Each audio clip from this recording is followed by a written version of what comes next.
안녕하세요. 오늘은 제가 이제 너무 좋아하는 책이에요. 제시펜 루이스의 십자가의 도라는 책인데 이것을 이제 한 장씩 읽으면서 좀 말씀을 나누려고 해요. 음, 저는 이 책이 이제 어, 가장 이제 좋은 책이에요. 하여간에 그리스도의 영을 이제 이 책을 읽고 난 다음에 여기에 이제 앤드류 머레이의 그리스도의 영을 이제 소개한 부분이 있어서 그리스도의 영을 읽게 됐거든요. 그래서 이제 이 분들이 이제 같은 계열이라는 걸 알게 됐어요. 잔느 기용, 제시펜 루이스, 앤드류 머레이, 워치만 니 이렇게 연결이 되거든요. 그러니까 이 분들이 이제 거의 같더라고요. 거의 일치된 견해를 가지고 있고요. 그래서 하여간 제가 알고 있는 것과 가장 일치된 그것을 이제 제가 알고 경험한 것과 가장 일치된 견해를 갖고 있는 분이 제시펜 루이스 십자가의 도가 아닐까 이렇게 생각을 하고 이것을 이 책을 가지고 한 장씩 나눔을 가져보면 어떨까 이렇게 생각을 해서 이제 이 책을 나눔을 갖도록 하겠습니다. 이 책은 전부 10장으로 되어 있는데요. 그래서 한 장씩 이렇게 여러 번에 걸쳐서 좀 나눔을 가지려고 해요. 그러니까 정말 너무 좋아요, 이 책이. 진짜 이렇게 다시 있는지 찾아보고 이 책을 좀 많이 사서 좀 이렇게 몇 분한테 선물을 하고 싶은 마음이 좀 있어요. 제가 이제 너무 좋아하는 책이고 저는 한 권밖에 없어서 이 책을 아무한테도 안 빌려줬거든요. 빌려주면 막 그냥 다시 돌려주지 않고 그러면은 이제 저는 그게 절판돼서 없어지고 이러면은 너무 속이 상한 거예요. 그리고 이제 제가 막 밑줄 쳐놓고 막 이렇게 여러 번 그러니까 저는 이거를 10년 동안 진짜 10번도 더 읽었어요. 이게 이제 너무 좋아가지고 그리고 이제 제가 시험에 빠지거나 이럴 때마다 다시 한번 읽어요, 이거를. 그러면은 이제 다시 또 회복이 되고 저는 이게 약이에요. 이게 영적인 약이에요. 그래가지고 진짜 교제하는 것 같고 루이스 여사와 교제하는 것 같고 참 제가 너무 좋아하는 책입니다. 제시펜 루이스 생애부터 읽어보도록 하겠습니다. 제시펜 루이스 평범했지만 하나님에 의해 가장 영향력 있는 도구로 쓰임받은 십자가의 설교자였던 그녀는 1861년 영국 남웨일즈의 한 기독교 가정에서 태어나 19살에 윌리엄 펜 루이스와 결혼했다. 자신의 뜨뜻미지근한 신앙에 회의를 품고 구원의 확신을 갈망하던 중 1882년 21살 되던 해에 말씀을 통해 중생을 경험했다. 거듭남을 경험했죠. 1884년에는 귀용 부인의 저서를 읽다가 십자가의 도를 접하고 주님 앞에 자신을 전적으로 드리는 헌신을 했다. 또한 앤드류 머레이의 그리스도의 영이라는 책을 통해 성령 충만에 대한 진리를 소개받고 성령 충만에 대해 갈망하던 중 어느 날 아침 식사를 하려고 테이블에 앉아 있다가 순간적으로 전혀 예상치 못한 상태에서 성령 충만을 받았다. 그 후 그녀는 능력 있는 십자가의 도를 담대하게 외치기 시작했다. 그녀는 영국의 캐직 사병에 또한 1904년 웨일즈 대각성 운동을 일으킨 장본인일 뿐 아니라 멀리 중국의 워치만니 형제에게까지 커다란 영향을 미쳤다. 가정주부였지만 1927년 세상을 떠나는 날까지 영국과 유럽을 돌며 십자가의 도를 전했다. 이분은 목회자가 아니에요. 근데 이제 이거를 어느 날 깨달으면요. 이렇게 돼요. 중생을 체험하고 난 다음에 그 그리스도와 함께 죽었구나. 이거를 이제 깨닫게 되면서 성령 충만을 받게 되죠. 그러면서 이 일을 하게 되고, 그거를 이제 남편이 많이 도와줬다 그래요. 이분의 남편이 그 말씀을 전하고 이런 일을 할 수 있도록 이분을 많이 도왔다 그래요. 이렇게 연결이 되거든요. 계직사경에. 참 1장 십자가의 중심성, 유일한 중심. 먼저 그리스도가 우리 죄의 대속을 위해 죽으셨음을 선언하는 로마서 4장 25절을 살펴보기로 하자. 십자가의 중대성이라는 책을 이제 포사이스 박사의 십자가의 중대성을 읽고 이분이 충격을 받으신 거예요. 그리스도의 대속의 참된 의미를 깨달을 때 우리는 이 시대가 잃어버린 중심과 권위를 찾을 수 있으며 창조의 힘과 나아갈 방향과 최종 목표를 발견할 수 있다. 그리스도의 십자가야말로 우리에게 필요한 구심점이다. 이 말을 읽고 놀랬대요. 충격을 받았대요. 그 세상 역사에, 그리고 이제 십자가는 세상 역사의 구심점이고, 그리고 온 우주를 다스리는 중심축이다. 그리고 그리스도인들이 진리에 대한 균형과 바른 관점을 잃고 매번 공경에 빠지는 이유는 그 구심점에서 벗어나 방황하기 때문이다. 이렇게 말하고 있죠. 인류 구원의 중심. 로마서 4장 25절은 예수는 우리가 범죄한 것 때문에 내줌이 되고 또한 우리를 의롭다 하시기 위하여 살아나셨느니라 고 말씀하고 있다. 십자가는 칭의의 핵심이자 죄 용서의 핵심이며 죄인을 의롭게 하는 일의 중심이 된다. 로마서 5장 6절에서 8절을 보자. 우리가 아직 우리의 죄로 인해 연약할 때에 기약대로 그리스도께서 경건하지 않은 자를 위하여 죽으셨도다.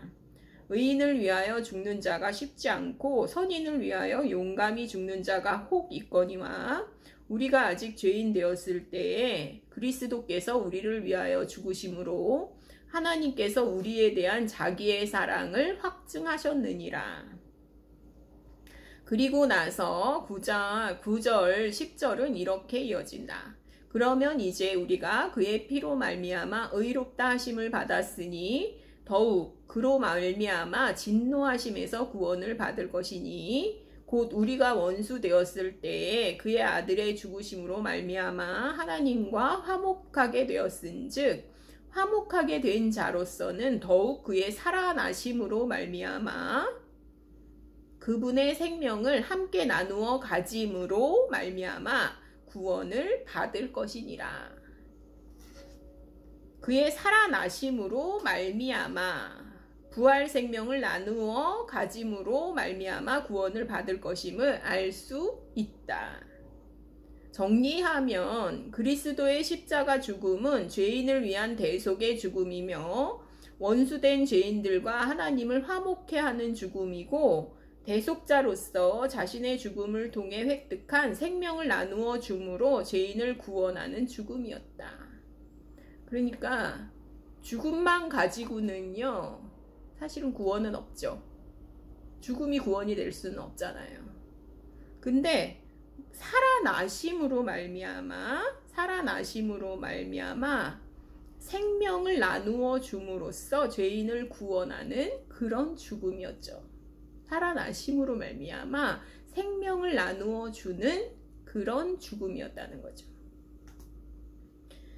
그래서 죄와 세상과 육체와 사탄에 대한 승리의 중심이자 구심점으로서의 십자가에 대해서 생각해 보자.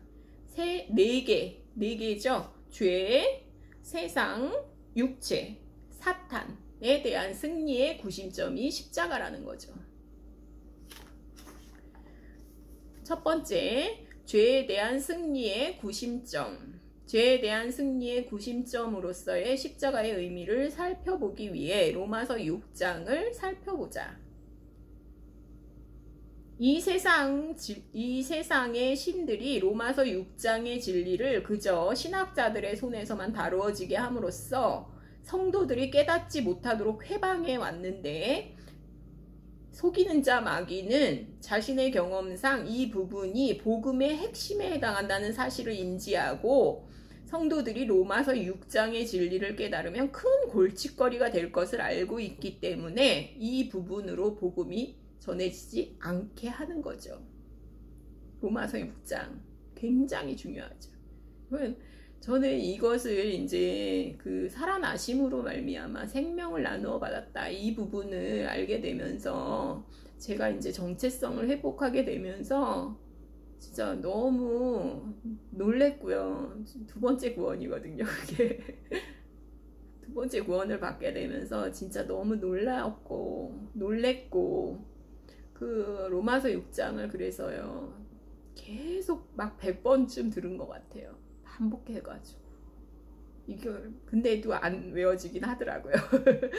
계속 반복해서 그것을 읽으면서 너무 눈물을 흘렸어요.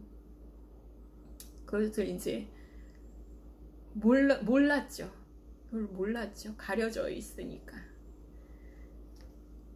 하나님 편에서 볼 때 주 예수 그리스도의 죽으심은 죄에 대한 대속이자 화목 제물이었다. 반면 로마서 6장은 죄인의 편에서 바라볼 때 십자가란 무엇인가에 대해 설명하고 있다. 여기에는 죄인이 어떻게 죄의 권세와 세상과 육체와 그리고 사탄에 대해 승리할 수 있는지에 대한 실제적이고 지극히 중요한 메시지가 담겨 있다. 결국 바울은 갈보리에 대한 메시지를 담은 로마서 6장에서 성도들이 삶의 모든 측면에서 승리하고 성장할 수 있게 하는 구심점으로서의 십자가를 강하고 든든한 기초석으로 제시해 놓았다. 그런즉 우리가 무슨 말을 하리요? 은혜를 더하게 하려고 죄에 거하겠느냐? 그럴 수 없느니라. 죄에 대하여 죽은 우리가 어찌 그 가운데서 더 살리요? 6장의 1절 2절, 여기서 바울은 십자가의 여러 의미 중에서도 죄인이 구주와 함께 죽었다는 측면을 말하고 있다. 즉 그리스도의 십자가가 하나님 편에서는 대속의 십자가였지만 우리는 그러니까 이것만 알고 있는 거죠. 죄인에게는 예창조의 생명의 종지부를 찍고 죄의 권세로부터 자유함을 얻게 하는 죽음의 십자가라는 것이다. 죄에 대한 승리는 죄를 정복함으로써가 아니라 죄에 대하여 죽음으로써 이루어진다는데 열쇠가 있다. 진리는 심오할수록 단순한 법이다. 이 부분만 알았으면 됐어요. 그러니까 오히려 우리는 이 앞부분만 아는 거예요. 하나님 편에서 대속의 십자가라는 것만 알고 저도 6년을 지냈거든요.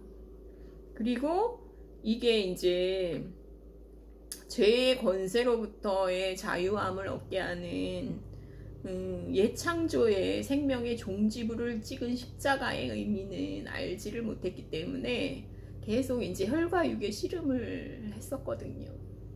의미 없는 혈과 육의 씨름을 했고 승리를 하지 못했죠. 그래서 죄에 대해서, 죄의 권세에 대해서 승리를 하지 못하는 삶을 계속 살게 되었거든요. 그런데 로마서 6장이 이것을 나타내주고 있죠. 그러니까 죄의 권세로부터 구원받기를 진심으로 원한다면 그것은 언제든지 우리의 손 닿을 곳에 있다. 진리의 말씀 그대로를 사실로 받아들일 수 있는 단순한 심령들이라면 그것을 능히 경험할 수 있다. 그리고 알려주는 사람이 있으면 더 쉽겠죠. 전도에 미련한 것. 그러니까 사람의 속에 있는 성령님이 계시잖아요. 내주하시는 성령님을 통해서 우리의 전도에 미련한 것을 통해서 이 복음 전하는 것을 하나님 기뻐하시거든요. 로마서 6장이야말로 잃어버린 세상을 구속하시려는 하나님의 계획의 중추적인 비밀이 담겨 있다. 그리스도의 십자가가 우리로 하여금 죄에 대한 승리를 얻게 하는 죽음의 십자가라는 사실이다.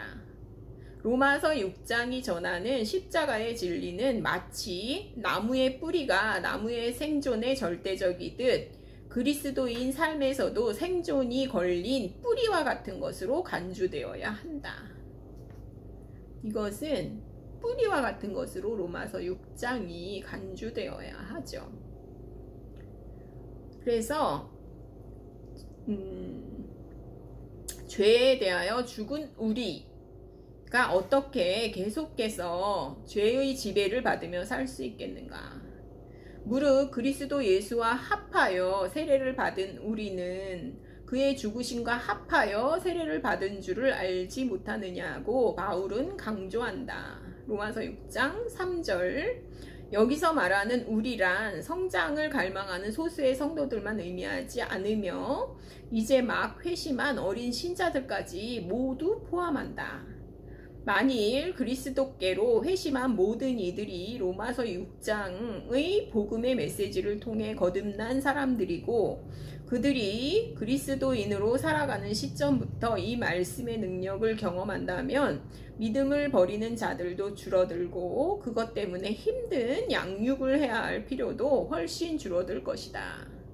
왜냐하면 그들은 새로운 생명을 얻어 강력한 힘을 발휘하게 되고 살아계신 그리스도를 진정한 구세주로 경험하게 될 것이기 때문이다.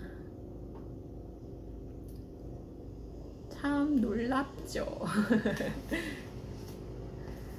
바울 시대에 그들도 로마서 6장의 진리를 통해 거듭났다.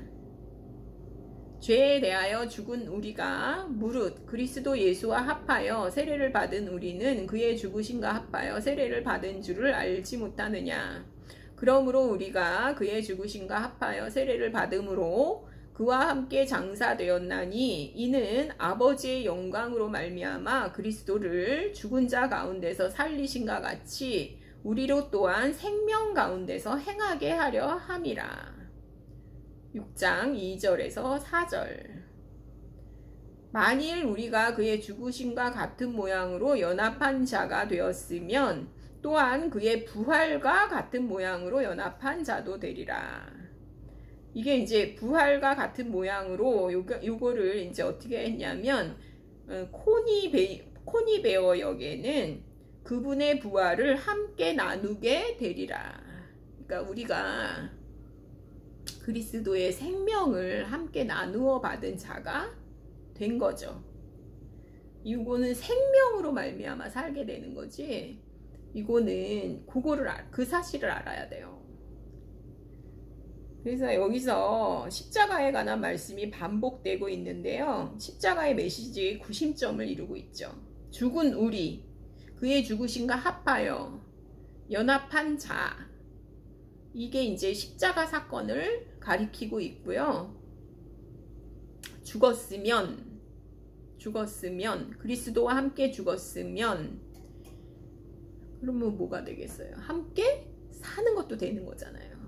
그러니까 사망과 연합을 했으면 부활과도 연합이 되는 거죠. 아담의 생명은 그 본질상 철저히 타락하여 개선될 여지가 없었다. 사탄에 의해 뿌리는 물론 나무 전체가 오염되고 부패했다. 하나님께서는 모든 것을 다시 시작함으로 새로운 창조를 하시겠다는 구속의 계획을 세우셨는데 옛 아담의 생명을 종식시키고 폐허 한가운데에서 새로운 창조물을 다시 세우는 그 일을 바로 십자가를 통해 행하신 것이다. 우리는 성령님의 이끄심을 받아 우리 안에 선한 것이 아무것도 없음을 인정하고 십자가 앞에 나아가 주님이 갈보리 십자가에 달리실 때 우리도 함께 달렸습니다. 라고 고백해야 한다. 우리는 죄에 대하여 죽었을 뿐만 아니라 죄와는 더 이상 아무 관련이 없다. 우리는 그리스도와 연합하여 부활하였고 그분 안에서 새로운 생명을 얻었다. 이 사실을 자신의 것으로 여기고 선포하라. 요약하면 우리가 위와 같은 진리를 받아들여 우리의 것으로 삼을 때 하나님께서 우리에게 원하시는 모든 것을 우리 안에 공급해 주실 것이다. 십자가는 죄에 대하여 승리한 곳이며 하나님과 화목을 이루는 곳이라는 좋은 소식을 그들에게 전하자. 그러니까 생명을 얻었죠. 우리가 그리스도와 함께 죽었으면 함께 살리심도 얻었죠. 세상에 대한 승리의 구심점. 십자가는 세상에 대한 승리의 구심점이라는 사실에 대해 살펴보기로 하자.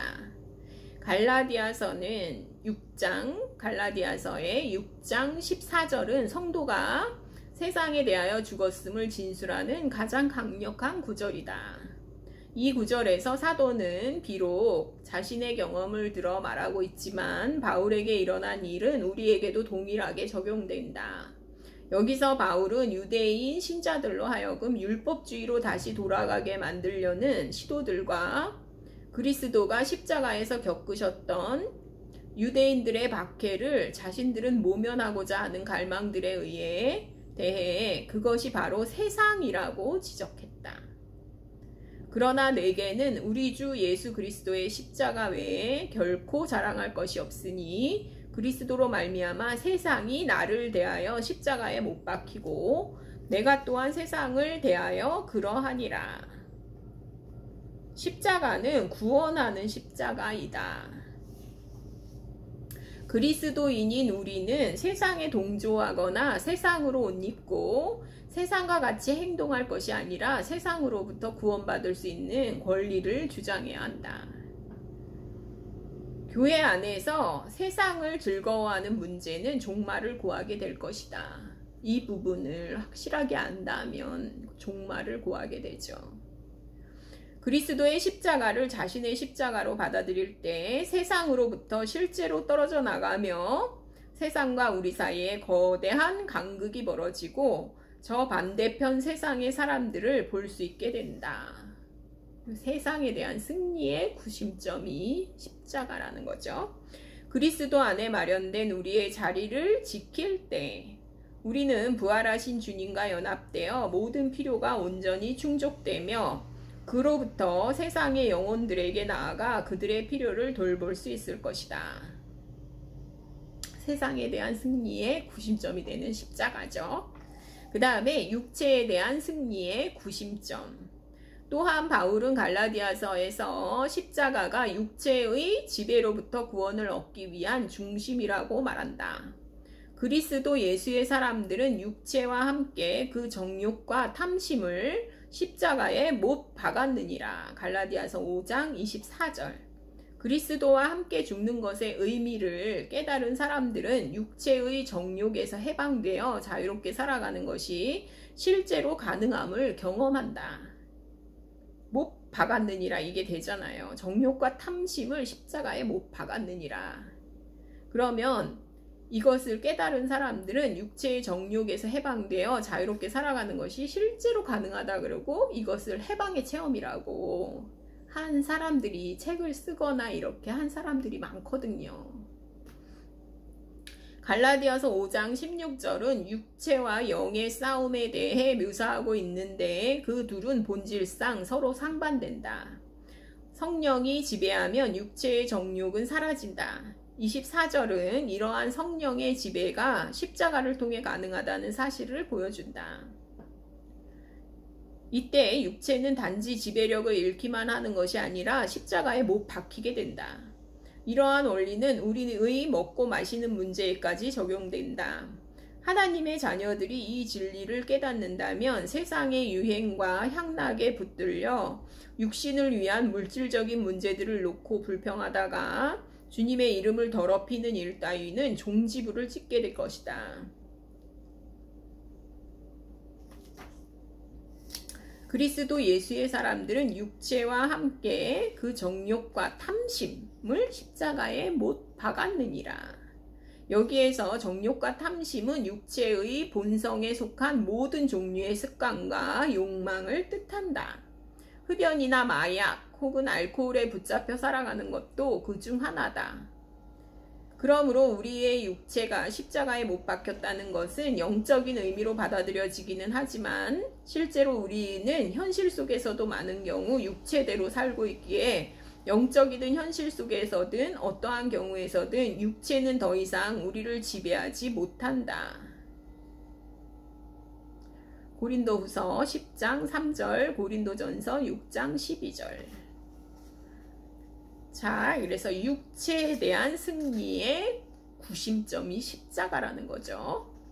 그 다음에 세 번째, 사탄에 대한 승리의 구심점.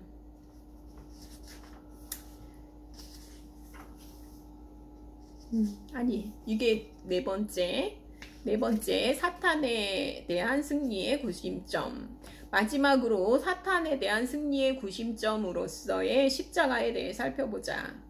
골로새서 2장 14절 15절에 이에 대한 분명한 말씀이 나온다.